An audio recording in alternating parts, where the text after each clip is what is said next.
You already know what this is about. You do not need me to define womanizing for you. You have lived it. Maybe you are still living it. The rotation of women who never knew about each other. The version of yourself you performed for each one. The way you became fluent in the specific language of beginning things, the attention, the pursuit, the early chemistry, and quietly allergic to everything that came after. And here's the thing nobody says out loud about that pattern. It feels like power while you are inside it. It genuinely does.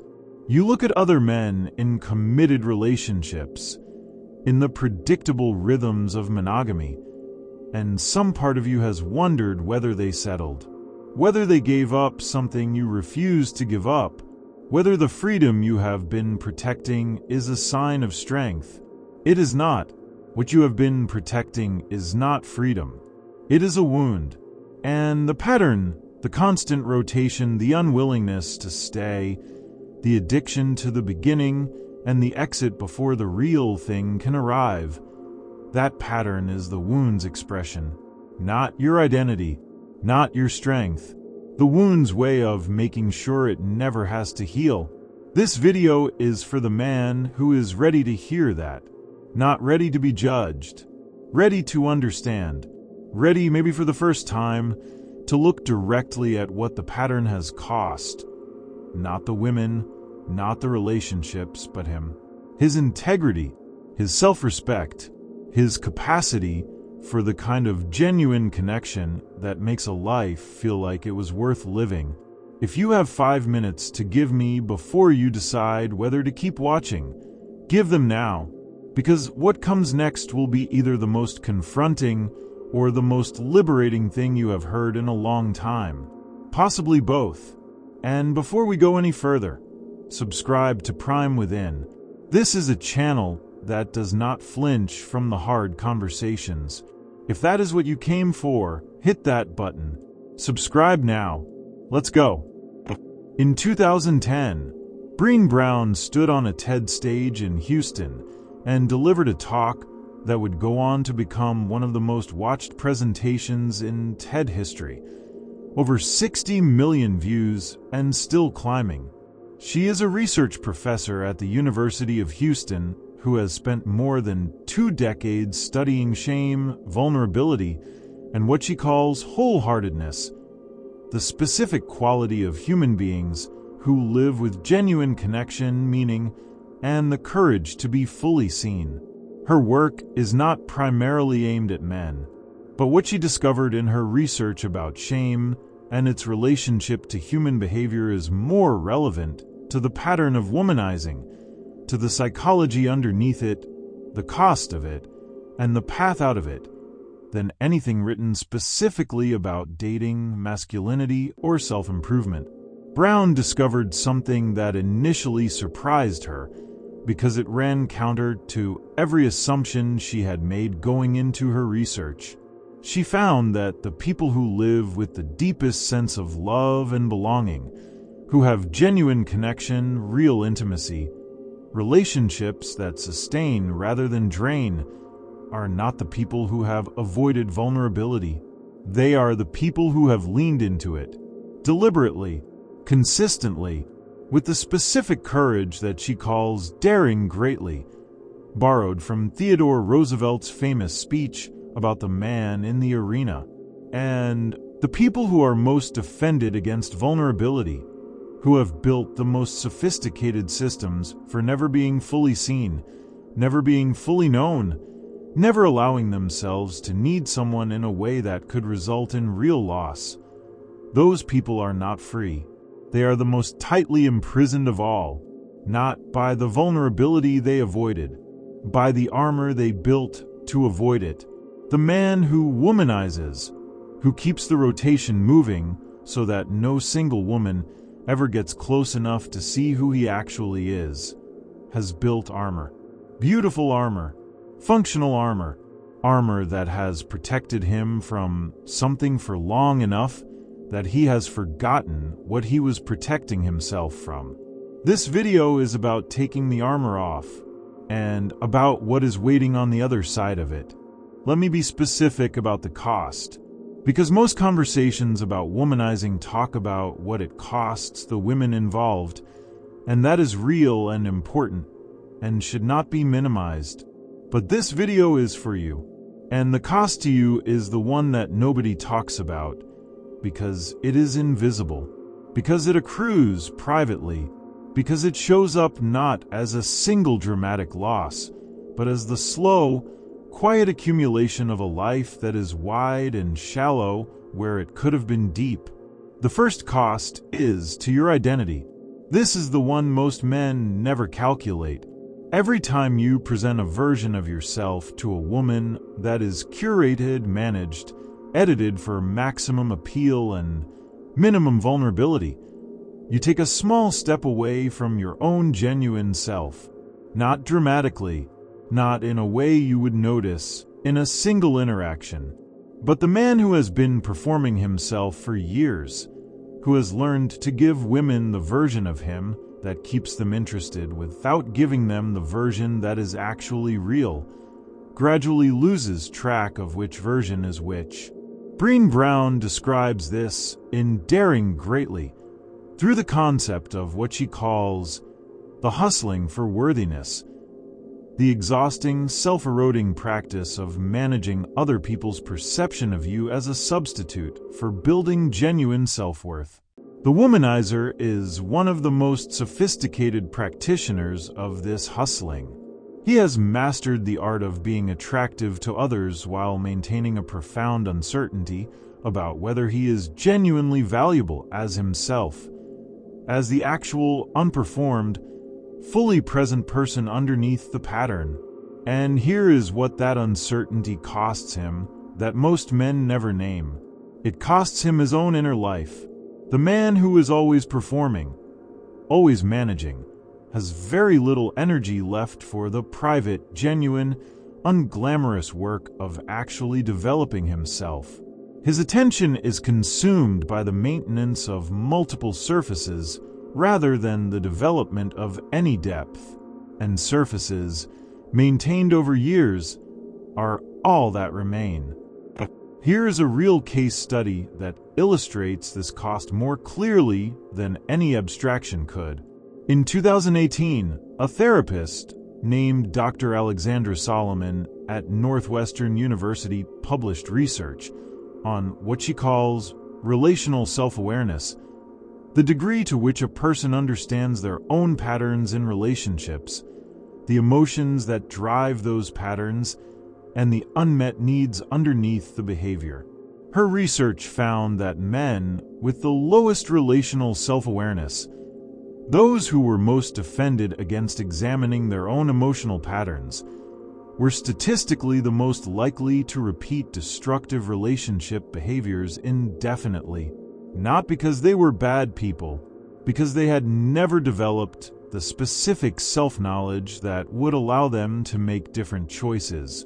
She described a client, a man in his early 40s, professionally successful, objectively attractive, no shortage of women interested in him, who arrived in therapy after a woman he had genuinely cared about left him with a specific parting observation.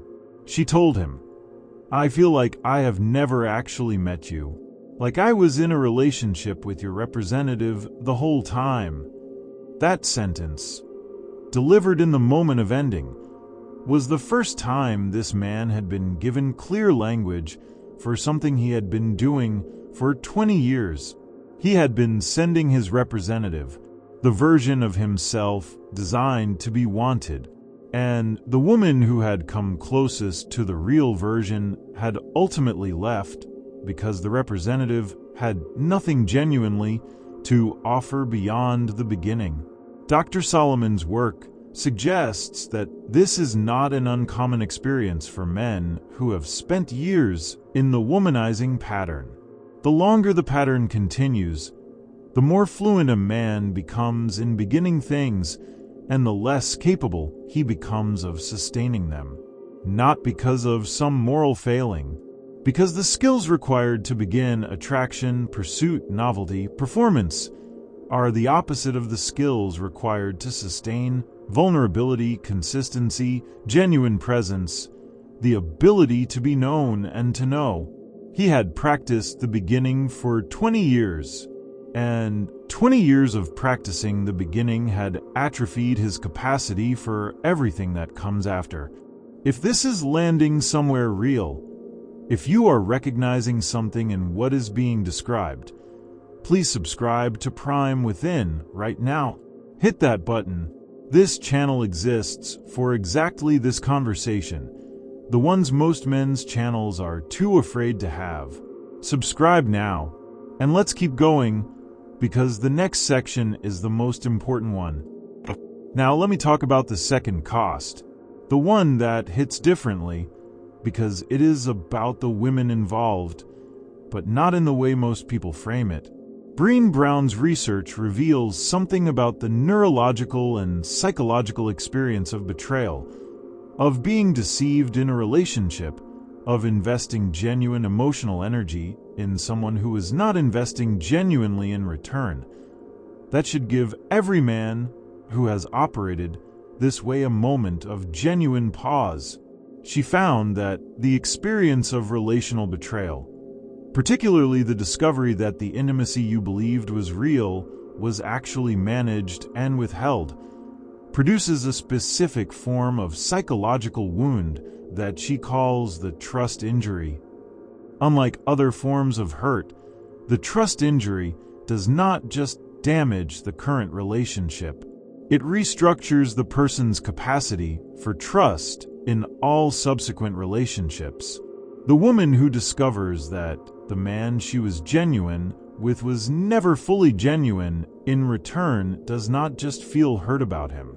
She becomes, to some measurable degree, less available for genuine connection with the next man who shows up honestly. This is not to create guilt. Guilt is not the productive emotion here, but it is to name something that the womanizing pattern leaves in its wake that most men never think about. A trail of people who are slightly more defended than they were before, who approach the next person with slightly more caution, who trust slightly less freely because of an encounter with a man who was never fully there. Understanding this does not require you to carry that weight as a permanent identity, but it does require you to look at it clearly enough to understand what the pattern actually produces, not just for you, but in the world around you, and to decide, with that understanding, what kind of man you want to be going forward. Here is the third cost, and this is the one that takes the longest to appear and the most courage to admit. The womanizing pattern costs you the experience of being genuinely loved, not the feeling of being wanted, not the chemistry of attraction, not the validation of being chosen. Those things the pattern provides in abundance. But genuine love, the specific, unconditional, I know who you actually are into anyway love, that requires the one thing the pattern is specifically designed to prevent: being known.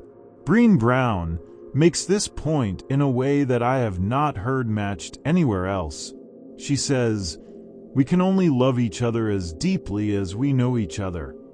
And knowing requires showing, requires the willingness to be seen in the moments of imperfection, uncertainty, and genuine need that the womanizing man has spent years making sure no single woman ever witnesses. Think about a man who has been in the pattern for 5, 10, 15 years. He has been wanted by many women.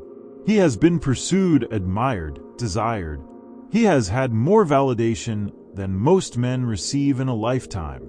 And he is, underneath all of it, profoundly alone. Not because he has not had company, because he has never allowed himself to be genuinely known by the people who were in his company. And you cannot be genuinely loved by someone who does not genuinely know you. That specific loneliness, the loneliness of the man who is never alone and never not alone, is the deepest cost of the pattern.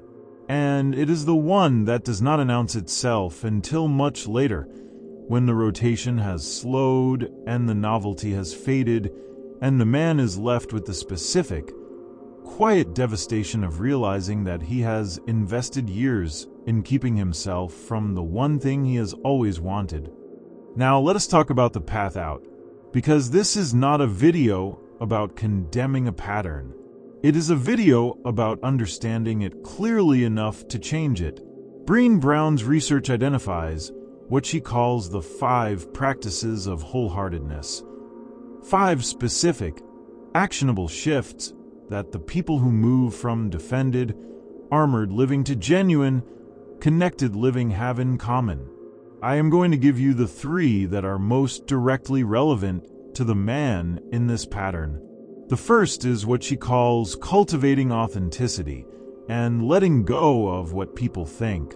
For the womanizing man, this means something very specific. It means beginning the practice, gradual, imperfect, genuinely difficult, of showing people who you actually are rather than who you think they want you to be. Not all at once, not dramatically, but in the small daily choices between the managed version and the real one, the opinion you actually hold instead of the one that lands better, the vulnerability you express instead of the performance you deliver, the acknowledgement of uncertainty instead of the projection of confidence you do not currently feel. This practice does not happen in a single conversation. It happens across hundreds of them, and the early stages of it feel profoundly uncomfortable to the man who has been managing his presentation for years, because the real version feels less compelling than the curated one, because the uncertainty of being genuinely seen feels more dangerous than the certainty of being strategically presented. But here is what Brown's research shows consistently happens to the men who practice it anyway. Within weeks of beginning the shift toward authenticity, their relationships, even the new ones, even the early ones, take on a texture and a depth that the managed versions never had.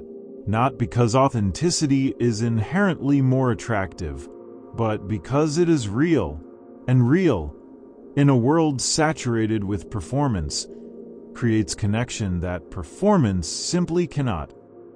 The second practice is what Brown calls cultivating self-compassion and letting go of perfectionism. For the man in the womanizing pattern, this is the most difficult one, because the pattern is often, not always, but often rooted in a specific form of self-judgment so severe that genuine intimacy feels genuinely dangerous. Not intellectually dangerous, emotionally dangerous. The fear that if someone sees who you actually are, including the parts you have judged as inadequate, unworthy, or insufficient, they will confirm your worst assessment of yourself. The rotation keeps that confirmation from ever arriving. If no one ever knows you long enough or deeply enough to see the real version can never be rejected. And the absence of rejection, the continued flow of new interest, new attraction, new women who see only the performance, feels like evidence that the performance is who you actually are. But it is not evidence of that.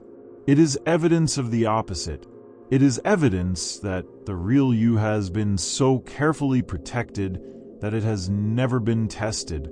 And a man whose genuine self has never been tested does not know what it is capable of, does not know whether it is lovable, does not know whether the fear that drives the pattern is accurate or an ancient story about inadequacy that was never actually true. Dr. Kristin Neff, whose research on self-compassion Brown references extensively, found in multiple studies that men who practice self-compassion, the specific practice of treating themselves with the same warmth and understanding they would offer a close friend who was struggling, showed measurable improvements in relationship quality, emotional regulation, and the capacity for genuine intimacy within as little as 8 weeks. 8 weeks of a daily practice that required no external change in circumstances, only a change in the relationship with themselves. That is the foundation the pattern has been preventing from being built, and it can be built starting today. I want to stop here, because we are past the midpoint, and the next section contains the most practical content in this video. Subscribe to Prime Within right now if you have not. Hit the notification bell. This channel goes here, into the conversations most men's channels avoid because they are too uncomfortable, too personal, too real. Subscribe now. Stay in it. The third practice Brown identifies is the one that is most directly actionable for the man who is ready to change the pattern. She calls it cultivating meaningful work and letting go of self-doubt. For the womanizing man, meaningful work, genuine purpose, something being built that exists beyond the next interaction, is not just professionally important. It is psychologically essential, because the pattern of constant pursuit fills the psychological space that purpose is supposed to occupy. The man who is always in the beginning of something with someone has a full feeling that comes from the novelty and the chemistry and the chase. And that fullness, while it lasts, displaces the question that purpose is supposed to answer. What am I building? What will exist? Because I was here. When the pattern slows, when the rotation becomes less sustainable, when the energy required to manage multiple surfaces becomes exhausting, when the years accumulate and the question becomes unavoidable, the man who has no answer to what am I building finds himself in a specific kind of crisis that most men in this pattern eventually face. The emptiness that the pattern was filling becomes visible, and it is the specific emptiness of a man who has been enormously productive in the wrong direction for a very long time. The answer to that crisis is not another woman. The answer is the thing the pattern was always distracting him from. The genuine, demanding, unglamorous work of building something real. A business, a craft, a body of work, a financial foundation, a version of himself that exists independent of anyone's attraction to him. Something that would still be there on the Tuesday morning when no one is watching and nothing exciting is happening.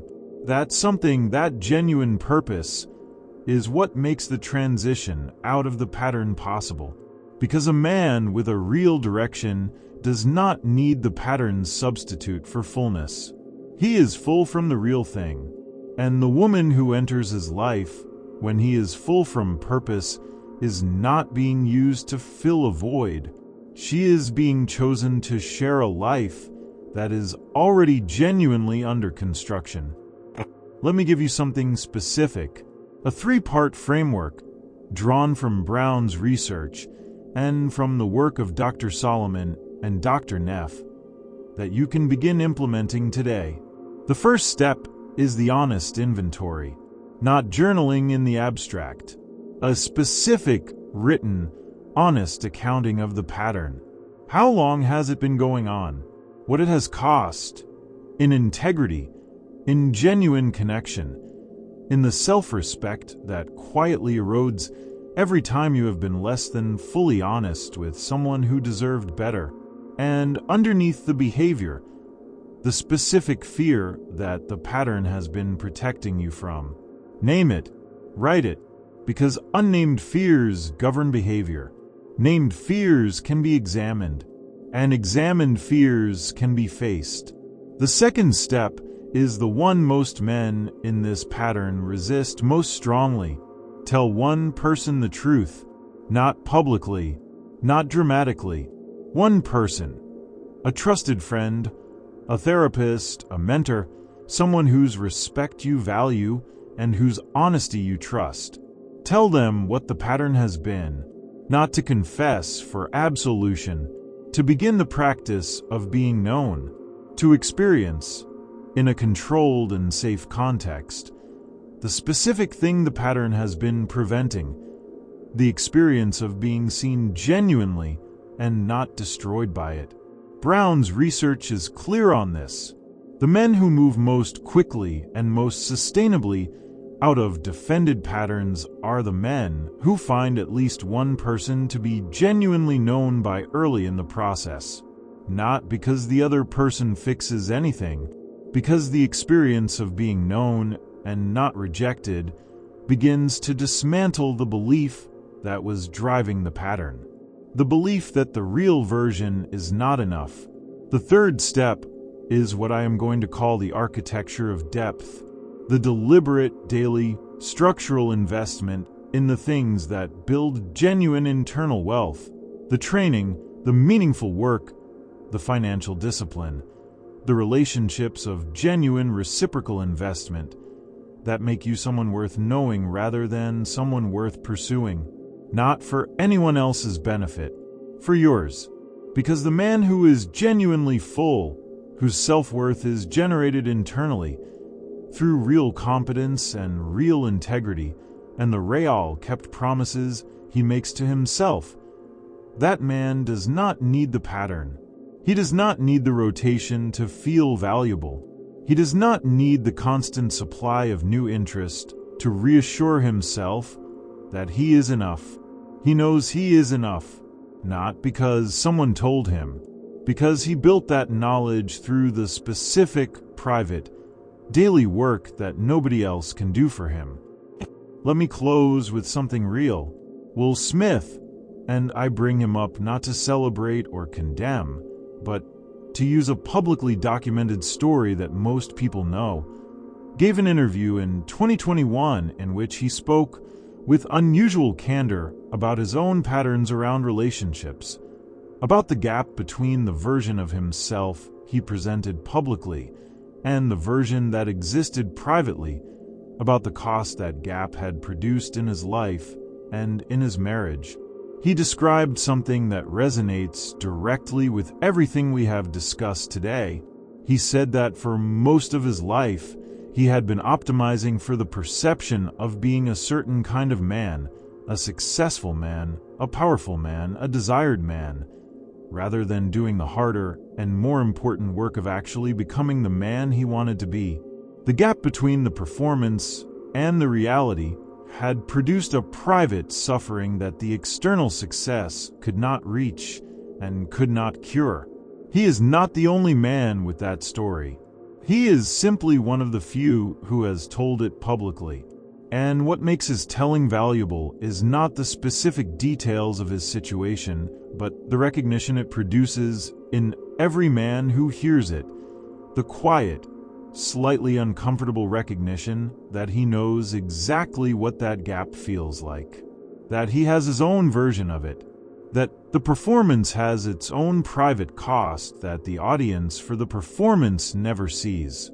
The cost of womanizing is that gap between the man who is wanted and the man who is known, between the man who is desired and the man who is genuinely loved, between the man the pattern produces and the man you were capable of being all along.